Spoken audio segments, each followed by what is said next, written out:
Hello और welcome, मैं विवान और आप देख रहे हैं बॉलीवुड का hottest news show planet Bollywood news. हम एक बार फिर हाजिर हैं बॉलीवुड की latest news and hot gossips लेकर। So why wait, let's start with today's headlines. दिखाएंगे आज आपको कैसे रणवीर सिंह पड़े अर्जुन कपूर पर भारी। दिखाएंगे आपको इस पूरे वीक सुर्खियां बनाने वाली टॉप स्टोरीज का काउंटडाउन।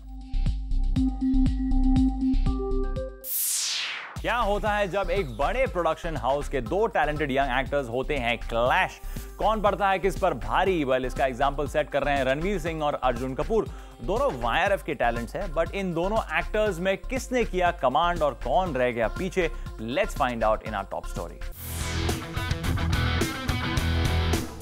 रणवीर सिंह और अर्जुन कपूर, यश राज फिल्म्स के दो ऐसे टैलेंटेड एक्टर्स जिन्हें लॉन्च तो मिला धमाकेदार, लेकिन अपने लिए आगे का रास्ता बनाया खुद दोनों ने। बट आप सोच रहे होंगे कि हम आज इन दोनों एक्टर्स की करियर हिस्ट्री क्यों बता रहे हैं? वेल, तो बस ये है कि सोर्सेस से पता चला है दैट रणवीर सिंह पड़ गए हैं अर्जुन कपूर पर भारी।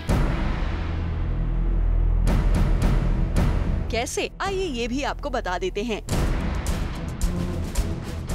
अब ये बात तो आप सभी जानते हैं कि ये दोनों एक्टर्स काम कर रहे हैं आने वाली फिल्म गुंडे में एक साथ। मगर जो बात शायद आपको पता ना हो वो ये है that according to sources, while Arjun Kapoor was being finalized for this role, he requested that he should be given the maximum screen space in the film.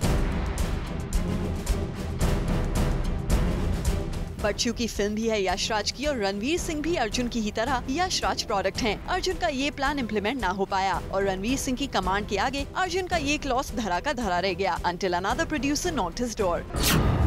Well yes, sources की मानी तो एक रीसेंट अपडेट ये भी है कि हाल ही में एक और प्रोड्यूसर गए अर्जुन कपूर के पास टू नरेट हिज स्क्रिप्ट, लेकिन अर्जुन ने कह दिया कि अगर फिल्म मल्टी स्टारर है तो उनके कॉन्ट्रैक्ट में एक क्लॉज ये रहेगा that he should be given preference, तभी वो एक मल्टी स्टार फिल्म करने के लिए तैयार होंगे। वेल, लगता है रणवीर सिंह के साथ गुंडे में गुंडागिरी ना चली अर्जुन की, तो अब कॉन्ट्रैक्चुअल लैंग्वेज बोलकर अपना काम करवाने निकले हैं Arjun. Bureau report, zoom, Mumbai. अब बारी है इस हफ्ते की टॉप 10 स्टोरीज जानने की। दोस्तों में स्टार्ट ऑन आवर शो, हम आपके लिए लेकर आए हैं बॉलीवुड का पूरा वीकली अपडेट हमारे इस काउंटडाउन में। तो चलिए शुरू करते हैं इस हफ्ते का काउंटडाउन। काउंटडाउन नंबर 10 पर चल रही है cold war. Cold war Yash Raj की सपोजिटली दो would be daughter in law के बीच। जी हाँ, we talking about Rani Mukherjee and Nargis Fakhri who are apparently dating Yash Chopra's kids। जहाँ रानी आदित्य चोपड़ा के साथ अपना सरनेम रानी चोपड़ा करने की न्यूज में जुटी है, वहीं Nargis was spotted recently cozying up with Uday at a restaurant। But irrespective of the alleged link up, अब न्यूज बन गई है रानी और नरगिस के बीच छिड़ी कोल्ड वॉर को लेकर, क्योंकि अगर सोर्सेस की माने तो Rani is not happy with Nargis's entry in the Yash Raj family.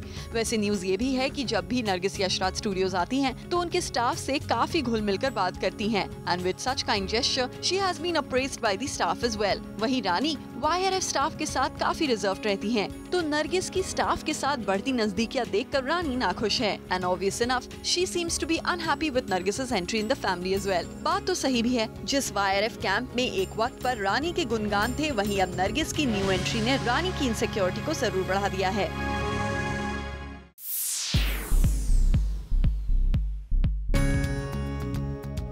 Countdown number 9 पर पार्टी मूड इज ऑन, क्योंकि इस वीक हुई संजय लीला भंसाली की ग्रैंड बर्थडे बैश, जहां एक छत के नीचे आए कई बॉलीवुड सितारे। एक ही छत के नीचे थी ऐश्वर्या राय, कटरीना कैफ एंड दीपिका पादुकोण। और इसी ग्रैंड पार्टी की highlights we have got for you. इस पार्टी का सबसे बड़ा हाईलाइट रहा कटरीना कैफ और करण जौहर की एंट्री।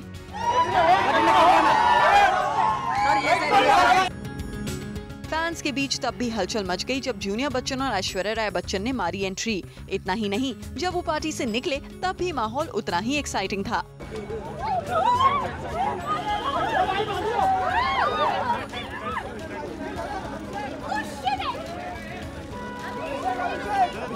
दूसरा सबसे बड़ा हाईलाइट रहा ये नजारा, जहां रेखा ने मीडिया के सामने संजय लीला भंसाली की उतारी नजर। हमेशा की तरह रेखा ने मीडिया से बात तो नहीं की, पर उनके इस जेस्चर ने हमारा दिल जीत लिया। और दीपिका और प्रियंका जिस पार्टी में आए वो हाईलाइट ना बने, ऐसा कभी हो सकता है? जितनी प्रिटी और ब्यूटीफुल लग रही थी संजय लीला भंसाली की लीला, उतनी ही गॉर्जियस लग रही थी प्रियंका चोपड़ा भी। बस मैं कहना चाहूँगी कि उनकी जो फिल्म प्रोड्यूस कर रहे हैं, इसका नाम मेरे काम बहुत बड़ी। संजय की इस पार्टी में उन्हें कितने गिफ्ट्स मिले और किसने क्या दिया ये तो पता नहीं, लेकिन एक गिफ्ट के बारे में फराह ने खुद ही हमें बताया। मेरा था भाई, I ordered a special cake for him, which had all the pictures of all the movies he's directed. He printed on a cake on a can of वैसे यहाँ ऋतिक भी प्रेजेंट थे विद हिज वाइफ सुजैन रोशन। इस bash में बॉलीवुड से मौजूद थे और भी कई स्टार्स, लेकिन इस बैश में खान्स की कमी जरूर नजर आई। However, this surely made its way to number 9 on a countdown.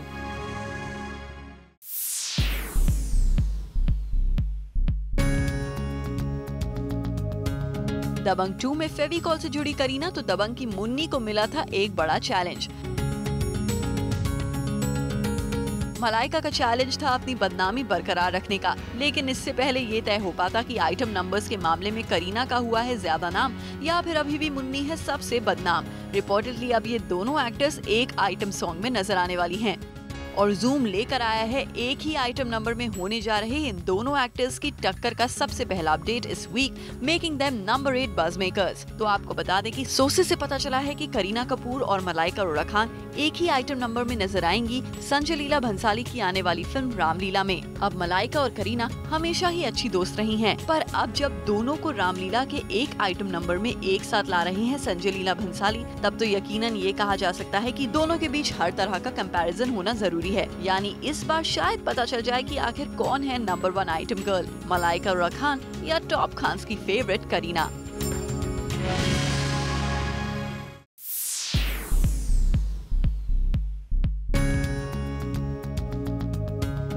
इस वीक नंबर 7 बज़ मेकर बने हैं ऋतिक रोशन, जो हुए कैप्चर्ड एक फिरंगी मेहमान के साथ। ऋतिक ने किसी फॉरेनर फ्रेंड को क्रिश 3 का अब तक हुआ काम दिखाया और ऋतिक लगातार उस फॉरेनर फ्रेंड के साथ बढ़ाते जा रहे हैं अपनी bonding. Rob Cohen, the Mummy, tomb of the director emperor and triple X state of the union जैसी एक्शन पैक्ड हॉलीवुड फिल्म से एसोसिएटेड रहे director, producer and writer Rob Cohen ही हैं ऋतिक के वो खास मेहमान जो रिपोर्टेडली इन दिनों इंडिया में हैं और ऋतिक अपने इस खास मेहमान को काफी वक्त दे रहे हैं। सोर्सेज की माने तो ऋतिक ने रॉब को अपना काफी सारा काम भी दिखाया है। तो क्या इसका मतलब ये निकाला जाए कि ऋतिक रोशन रॉब कोहेन को किसी अपकमिंग हॉलीवुड प्रोजेक्ट के लिए फील्डिंग कर रहे हैं, या फिर इंडिया आए रॉब से ऋतिक ले रहे हैं अपनी अपकमिंग फिल्म क्रिश के लिए कुछ खास टिप्स?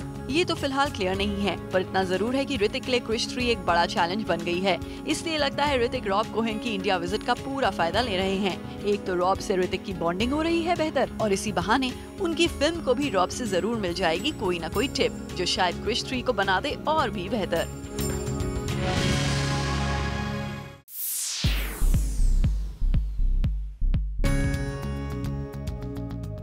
काउंटडाउन नंबर 6 पर हैं द लवबर्ड्स, दीपिका, रणवीर और अनुष्का। और अब इस क्यूपिड स्टोरी में अपडेट ये है कि दीपिका ने की रणवीर सिंह की alleged ex, we mean to say Anushka Sharma से बात before letting Ranveer enter in her life. खबरों की माने तो दीपिका ने अपनी राइवल अनुष्का शर्मा से बात की about her relationship with Ranveer Singh. Anushka Ranveer के चैप्टर खत्म होने के बाद ही Deepika chose to make an entry in Ranveer life. और अब एक रीसेंट न्यूज ये भी है कि दीपिका कर रही है रणवीर के साथ काफी बॉन्ड और बॉन्डिंग इतनी बढ़ गई है कि Deepika was spotted partying with Ranveer Singh after Sanjay Leela Bhansali's birthday bash. और कुछ इस तरह दीपिका, रणवीर और अनुष्का की ये लव स्टोरी का नया एंगल बन गया इस हफ्ते का countdown number 6।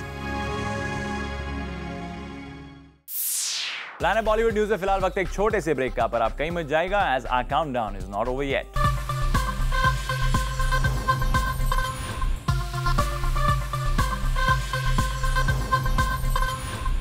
Well, our countdown is not over yet. अब जरा नजर डालिए इस हफ्ते की और भी ज्यादा हॉट एंड सिजलिंग न्यूज पर। Hi John, welcome to our show. Thank you. Okay, you've been saying that this film, I, Me or May, is an ode to women. Tell us about it. Well, when I read the script, I said, listen, every woman who goes in and watches this film would identify with this film. Because be it a mother, a daughter, a sister, a girlfriend, an ex-girlfriend, the other woman in your life, anybody who watches this film with their partner would probably just nudge the partner and say, this man has happened in my life. You're just like this guy. So I just think it's a very coming of age film. It's a very today's film, and it needs to be seen and experienced rather than promoted aggressively. John, with your kind of good looks and all of that, you've got a lot of female attention all your life. How did you handle it? How does John Abraham keep himself grounded? Well, I think it's important to respect female attention.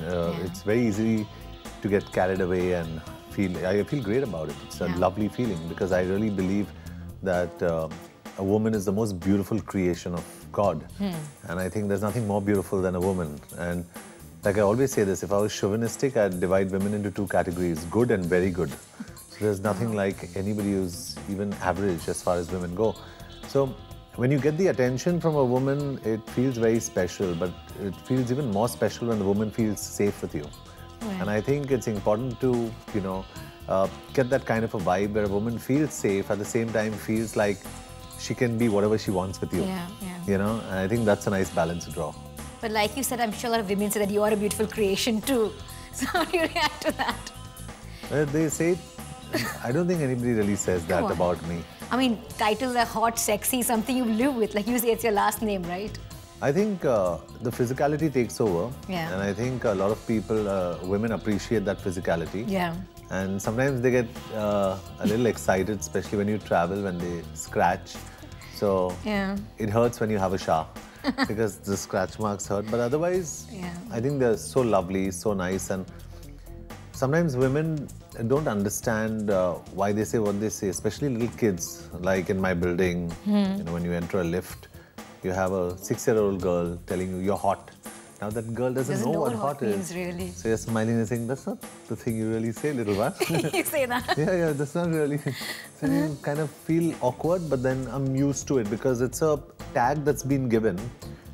My assumption is that if John Abraham doesn't remove his shirt today, from now on, the tag's always going to stay. The tag of physicality, the tag of sensuality is always going to stay. And there's nothing wrong with living with it, as long as you present it in a manner that's classy to your audience. And as long as you do that, you're fine. I was reading somewhere you said that I really know my audience now. I do understand what my audience wants. I do understand what I want. Sometimes I decide to peg what I want in front and hope that the audience accepts it. Sometimes I play with what the audience wants and I know they'll accept it. So that drawing that balance is very important. But do you generally, as an actor, go by impulse? Yeah. Like something makes you think that this is going to work. Do you go by that? Yep. Yeah. Totally. I only go by impulse. Earlier I used to go by, and I don't go by proposals. I don't do a film because it's a good proposal. I did Race because I liked the idea of Arman Malik in Race. Yeah. I loved me. It's an impulse. Yeah. I never saw who my co-stars are, what's happening around. I did it because I enjoyed it. Yeah. So I was happy in my space. Thanks so much, John. It was Thanks, super talking Madhurita. to you and wish you all the best for this work. Thank you, my Thanks love. so much. Thank you.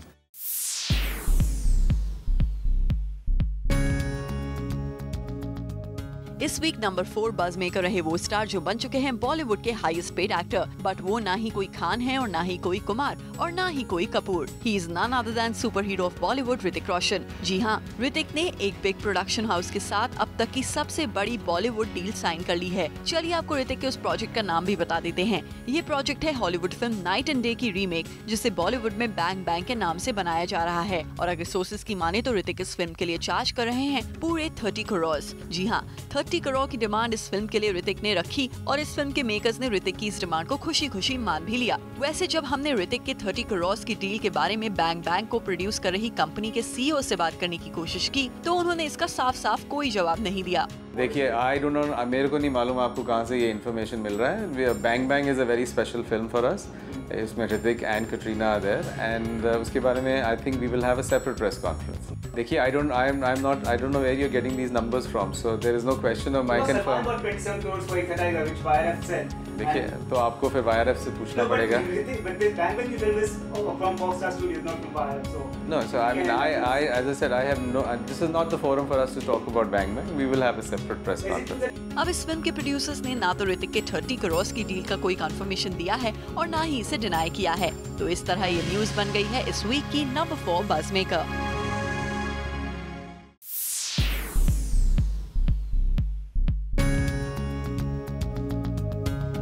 इस week number 3 पर है एक और brand war between Salman and SRK. देखते ही देखते सलमान बन गए हैं बॉलीवुड में ऐसे ब्रांड कि अब उन्हें ब्रांड वर्ल्ड बुला बुला कर दे रहा है वो सारा काम जो अब तक वैरायटी ऑफ ब्रांड्स के मामले में सिर्फ शाहरुख खान के पास था। ये चैलेंज है एक फेयरनेस क्रीम को प्रमोट करने का।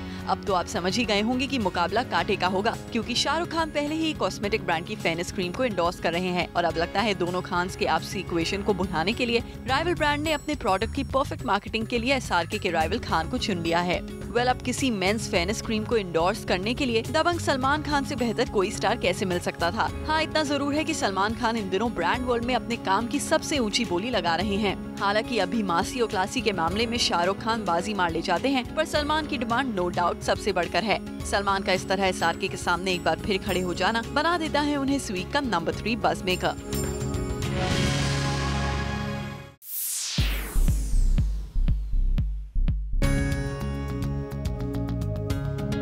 इस वीक जूम ने दी है काउंटडाउन नंबर 2 की बिग स्टोरी, क्योंकि इस वीक जूम ने ही आपको मिलवाया बॉलीवुड के 2 ऐसे उस्तादों से जो बॉलीवुड के साथ साथ दर्शकों की नब्ज भी अच्छी तरह पहचानते हैं। I know what my audience likes and I'm very sure of what my audience likes.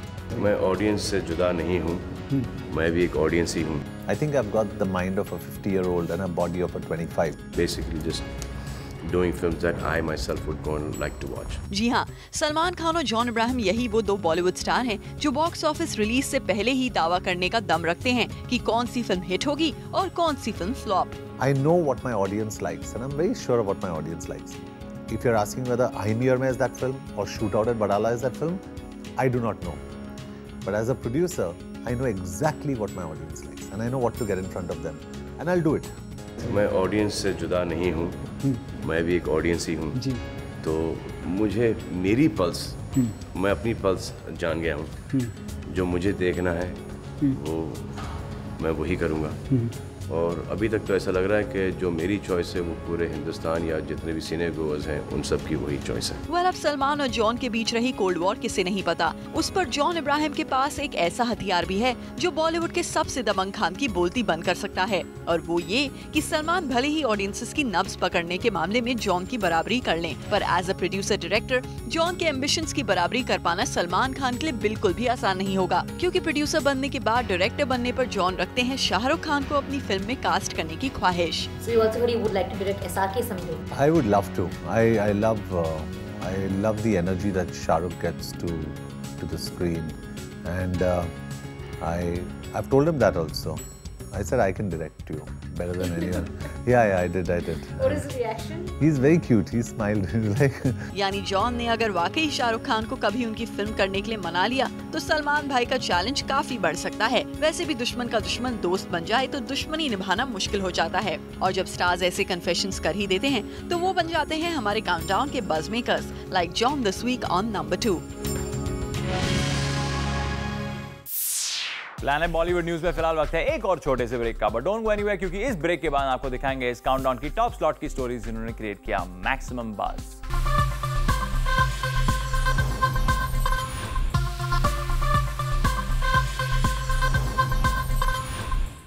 Welcome back. Now it's time to find out कि इस वीक हमारे काउंटडाउन में सबसे ऊपर की जगह किस स्टोरी ने बनाई है, किस स्टार ने क्रिएट किया maximum buzz. Let's find out.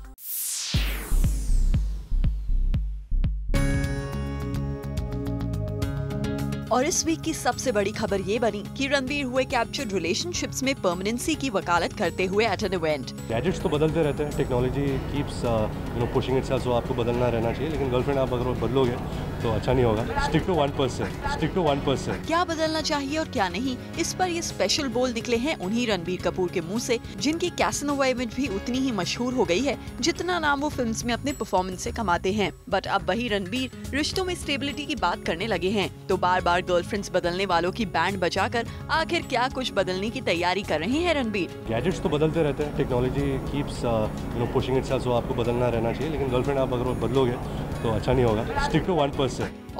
और वो तो खुलेआम ये भी बता रही हैं कि आखिर इस सेल फोन में वो कौन सी स्टफ एंड फीचर्स हैं जिनसे रणबीर को प्यार हो गया है। You know the stuff that you can do with it.